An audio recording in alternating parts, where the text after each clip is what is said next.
اعوذ باللہ من الشیطان الرجیم بسم اللہ الرحمن الرحیم رب اشرح لی صدری ویسر لی امری واحلل عقدۃ من لسانی یفقہوا قولی۔ ہم دیکھ رہے تھے اللہ سے محبت، تو ہم دیکھ رہے تھے ابراہیم علیہ السلام نے کیسے اللہ سے محبت کی۔ آپ رب کریم کے بارے میں وہ جانتے تھے، یعنی ابراہیم علیہ السلام، کہ میرا رب عظیم ہے، وہ عظیم کام کرنے والا ہے، اور اس کے مقابلے میں نمرود کی ہستی کوئی کام نہیں کر سکتی۔ یہ تبدیلی ہے جو اس رب سے محبت کی وجہ سے انسان کے اندر آتی ہے۔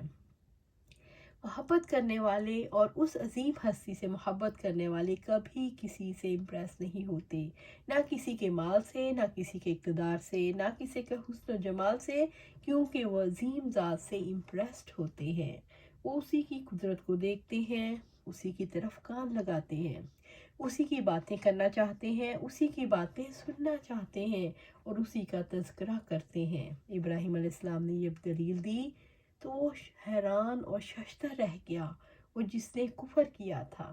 حضرت ابراہیم نے کہا کہ میرا رب تو سورج کو مشرق سے نکالتا ہے، تو مغرب سے نکالو۔ دل سے بات نکلی، اثر ہوا، خواہ تھوڑی دیر ہی کے لیے صحیح، لیکن اندر چونکہ گھپ اندھیرا تھا تو وہ بات بھی گم ہو گئی، اور جو چیز ابھری وہ کیا تھی؟ سرکشی۔ اور اس سرکشی میں مبتلا شخص، اس نے حکم دیا، بہت بڑا الاؤ تیار کرو جس میں ابراہیم علیہ السلام کو ڈالا جائے۔ ابراہیم علیہ السلام کو جلانے کا فیصلہ کر لیا گیا۔ باپ بھی شامل ہو گیا، باپ کی محبت بھی دب گئی، کیونکہ باپ وقت کے بادشاہ سے متاثر تھا۔ باپ کی فکر سیدھی نہیں تھی، باپ بتوں کی عبادت کرتا تھا، باپ بتوں کے آگے جھکتا تھا، اس کے لیے پتھر بھی بہت اہم اور ہستیاں اہم تھیں۔ پھر بہت بڑا الاؤ تیار کیا گیا، اور ایک منجنیق کے ذریعے سے ابراہیم علیہ السلام کو آگ میں ڈالا گیا۔ اللہ تعالیٰ کی محبت ایسی ہوتی ہے، اللہ تعالیٰ کی محبت دل میں بسانے والے اپنے آپ کو ایسے اس کے سپرد کرتے ہیں، اور ابراہیم علیہ السلام نے اس موقع پر کہا، حسبنا اللہ و نعم الوکیل، سورۃ آل عمران آیا 173۔ ہمیں اللہ تعالیٰ ہی کافی ہے اور وہ بہترین کارساز ہے۔ اتنی محبت کہ جس پر رب کریم کی محبت جوش میں آ گئی، اور پھر اس رب عظیم نے اس آگ کو حکم دیا، قُلْنَا یا نارو کونی بردًا وسلاما علی ابراہیم، سورۃ الانبیاء آیا 69۔ ہم نے کہا، اے آگ ابراہیم علیہ السلام پر ٹھنڈی ہو جا اور سلامتی والی بن جا۔ کیسی محبت ہے بندے اور رب کے درمیان کہ آگ کو گل و گلزار کر دیا، اور ابراہیم علیہ السلام آگ میں یوں ٹہل رہے تھے جیسے باغ میں جس میں بہت سے پھول ہیں اور باغ میں خوشبو مہک رہی ہے۔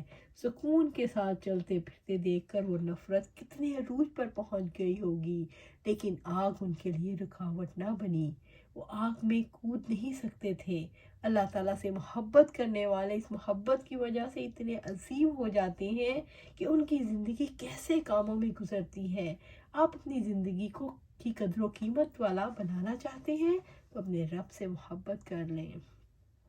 محبت کی دعوت ہے، اور ہم تیسری دلیل دیکھ رہے ہیں ان ہستیوں کی زندگی سے جنہوں نے رب سے محبت کی، کہ کس طرح سے رب سے کی محبت میں وطن چھوڑنا آسان ہو گیا۔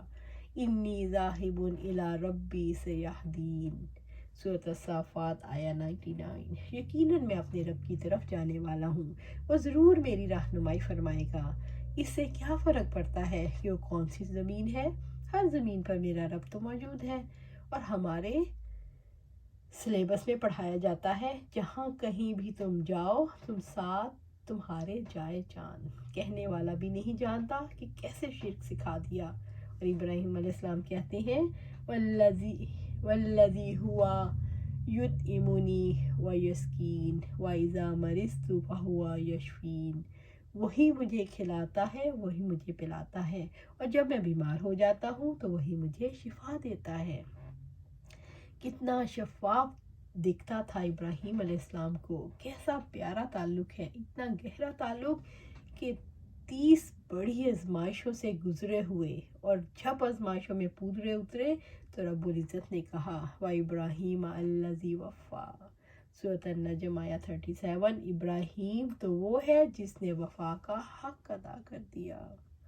کیا ہم ایسے ہیں اللہ ہمارے بارے میں یہ بات کہے؟ کیا ہم کسی سے وفا کرتے ہیں؟ کیا اللہ سے ہمیں وفا ہے؟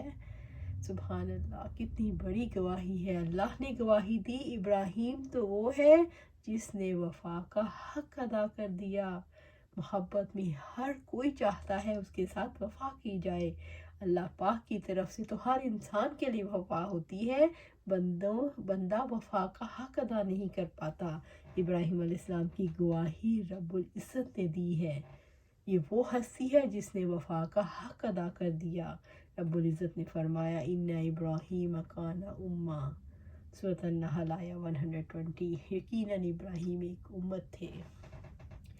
جیسے ایک امت کام کرتی ہے، وہ اکیلا انسان اتنا بڑا کام اپنی زندگی میں کر گیا۔ اور ایک بات جو مجھے حضرت ابراہیم علیہ السلام کی ہستی کے حوالے سے بہت پیاری لگتی ہے، جو اللہ تعالیٰ کی ذات سے ان کی محبت تھی۔ آج دنیا میں کوئی ایسا نہیں جو ابراہیم علیہ السلام کا مخالف ہو، ان کا دشمن ہو، بلکہ ہر کوئی ان کے ساتھ ناطہ جوڑنا اپنے لیے باعث فخر سمجھتا ہے۔ یہودی کہتے ہیں ابراہیم علیہ السلام یہودی تھے، عیسائی کہتے ہیں ابراہیم علیہ السلام عیسائی تھے۔ اللہ پاک نے اپنی کتاب میں واضح کیا کہ تورات تو حضرت ابراہیم علیہ السلام کے بعد عرصے میں نازل ہوئی۔ ابراہیم علیہ السلام تو بہت پہلے گزر گئے۔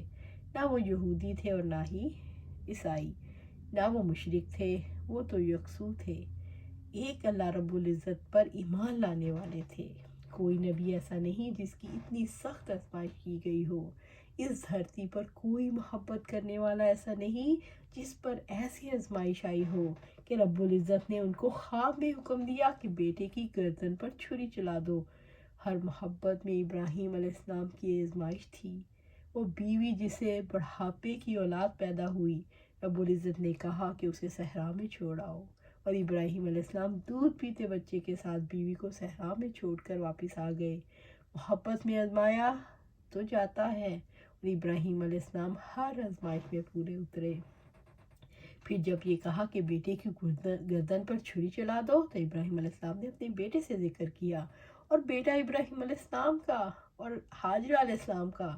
اس نے کہا مجھے منہ کے بل زمین پر لٹا دیں، کیونکہ وہ یہ نہیں چاہتے تھے کہ باپ کی شفقت غالب آ جائے، اور کہا پھر جب وہ اس کے ساتھ بھاگ دوڑ کی عمر کو پہنچا تو اس نے کہا اے میرے پیارے بیٹے، میں خواب میں دیکھتا ہوں یقیناً میں تمہیں ذبح کر رہا ہوں، تو دیکھو تمہاری کیا رائے ہے۔ اس نے کہا اے میرے ابا جان، جو آپ کو حکم دیا جا رہا ہے آپ وہ کریں، انشاءاللہ آپ ضرور مجھے صبر کرنے والوں میں سے پائیں گے۔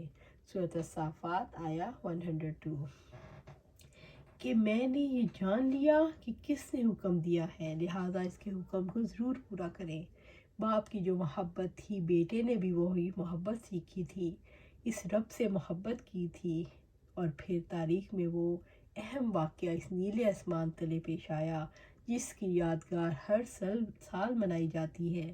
عظیم قربانی کی یادگار، ایک باپ اپنے بیٹے کی گردن پر چھری چلا رہا ہے تو اللہ تعالیٰ کی محبت نے پھر جوش مارا۔ سوچیں، جب ایک انسان رب کریم کے ساتھ وفا کرتا ہے، وہ محبت کرتا ہے، تو رب العزت کیسے اسے آزمائش کی آخری گھڑی میں اس آزمائش سے نکال دیتے ہیں، جب دل پورے طریقے سے اللہ تعالیٰ کی طرف جھکا ہوا ہوتا ہے۔ رب العزت نے اسماعیل علیہ السلام کی جگہ مینڈے کو ڈال دیا۔ آپ ذرا ان سارے واقعات میں جن کو آپ جانتے ہیں حضرت ابراہیم علیہ السلام کی محبت کو دیکھیں۔ ہر محبت پر وہ محبت غالب ہے، اللہ تعالیٰ کی محبت۔ یہ وہ محبت ہے جس کی وجہ سے نعمتوں پر شکر ہوتا ہے، یہ وہ محبت ہے جس کی وجہ سے مصائب پر صبر ہوتا ہے، یہ وہ محبت ہے جس کی وجہ سے مٹھی سے مال نکلتا ہے، یہ وہ محبت ہے جس کی وجہ سے انسان حلال کماتا ہے، یہ وہ محبت ہے جس کی وجہ سے حلال کھاتا ہے اور حرام سے اجتناب کرتا ہے، یہ وہ محبت ہے جس کی وجہ سے رشتہ داروں سے حسن سلوک ہوتا ہے، یہ وہ محبت ہے جس کی وجہ سے نمازوں میں خشوع اور اطمینان آتا ہے، یہ وہ محبت ہے جس کی وجہ سے اس کی ذات سے امیدیں باندھی جاتی ہیں، یہ وہ محبت ہے جس کی وجہ سے اس کی ناپسندیدگی پر دل کے اندر خوف آتا ہے، یہ وہ محبت ہے جس کے اندر اعتماد ہے، ایک ذات پر اعتماد، اور ایسا اعتماد جس کی کوئی مثال نہیں ملتی۔ پھر ابراہیم علیہ السلام نے اللہ تعالیٰ کی محبت میں آ کر اس کا گھر بنایا۔ سوچئے دنیا میں پہلی مرتبہ اللہ تعالیٰ کا کوئی گھر تعمیر ہو رہا ہے، اور کس کے ہاتھوں؟ جس کے ہاتھوں میں اللہ کی محبت رچی بسی تھی، جس کے دل میں اللہ کی محبت رچی بسی تھی۔ وہ پتھروں کو دیکھتے ہوں گے تو پتھروں کے اندر بھی اس محبت کے اثرات پیدا ہوتے ہوں گے۔ آج بھی کعبے کے ساتھ جو محبت ہے اس میں ابراہیم علیہ السلام کی محبت کا اثر ہے، اس میں ابراہیم علیہ السلام کا رب تعالیٰ کے لیے جو اخلاص ہے وہ نظر آتا ہے۔ کعبے کی تعمیر ہوئی تو خیال آیا آباد کون کرے گا، کیسے یہ گھر لوگوں کے لیے مرکز نکاح بنے گا۔ اپنی اولاد کو بے آب و گیاہ وادی میں لا بسایا، تو جب اللہ رب العزت نے ابراہیم علیہ السلام سے کہا تجھے امام لیڈر بنانے والا ہوں، اور کوئی چھوٹا لیڈر نہیں بلکہ ورلڈ لیڈر، تو ابراہیم علیہ السلام نے فوراً یہ سوال کیا کیا میری اولاد کے لیے بھی؟ تو اللہ پاک نے یہ جواب دیا میرا عہد ظالموں کے لیے نہیں۔ ظالم کون؟ جو اپنے رب سے محبت نہیں کرتا۔ آپ یہ ظلم نہ کیجئے، وہی تو ہے جو آپ کے دل کے خالص جذبوں کا حق رکھتا ہے، اپنا دل اس کے نام لگا دیں۔